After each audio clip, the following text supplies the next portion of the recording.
why you should never drink from a fire hose or make anyone else.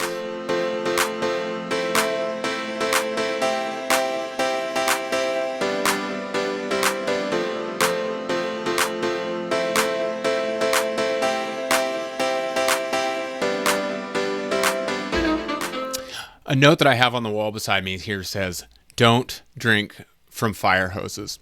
Since I've been facilitating conferences and workshops, retreats and meetings, I see over and over again how much people like this idea of drinking from a fire hose. And boy, I could go on and on about how dangerous that is. As we think about the metaphor of drinking from a fire hose, it's dangerous to the people who are drinking from the fire hose. It's wasteful, right? There's just water everywhere. And it's really something that's just not the way you'd prefer to drink.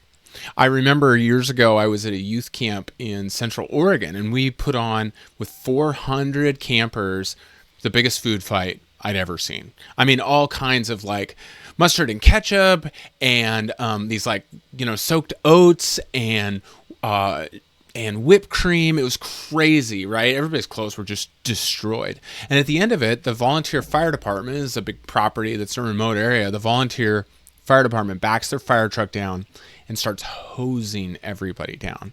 Of course, it seems like a lot of fun, but if you were actually thirsty, that's not how you'd like to get your water. And when we put on events, things like a conference, a convention, a meeting, a retreat, we so often just like to fill the schedule with content.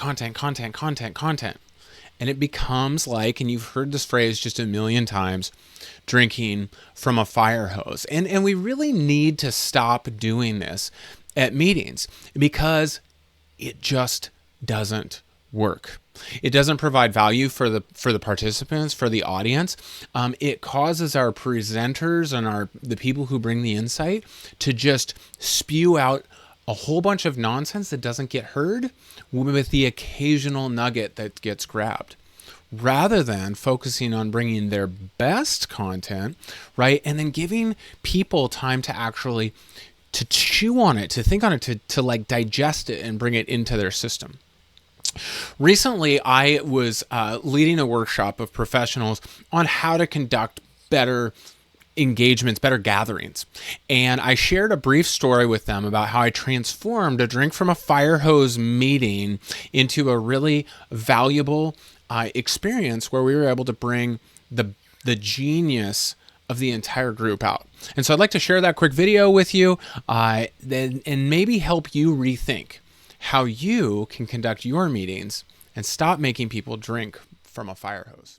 I was recently called by a $30 million financial tech startup company to help them do their first board retreat. They're pretty panicked because they're about 60 days from running out of money. Unfortunately, they designed an event that was all just lecture and talking at them, and they wanted me to include a couple fun, engagement experiences. I said, no, you've got it wrong. You're trying to make people drink from a fire hose, and that's drowning. What if we could do something different? And we designed an event that allowed all the participants to bring their genius, from their brilliant board of directors to their incredibly talented staff. And within the first hour, they said that they had created more connection, vulnerability, and trust than they'd ever had before.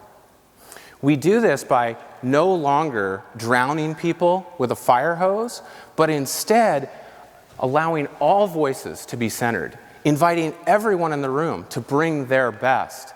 And it seems, when you do it, like a cool glass of water and the time to drink it and enjoy.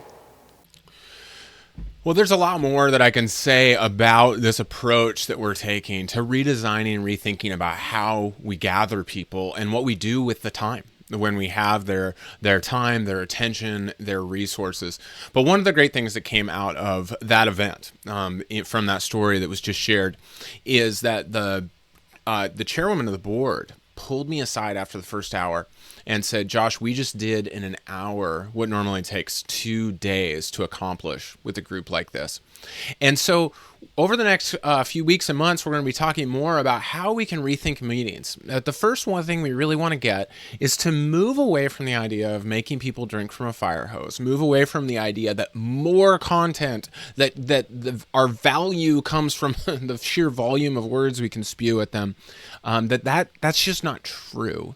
And what actually is much more true is that when we can create active learning around the content, when we can create connection and a sense of community among the people who are gathered, that's actually going to elevate our events more than we ever thought possible.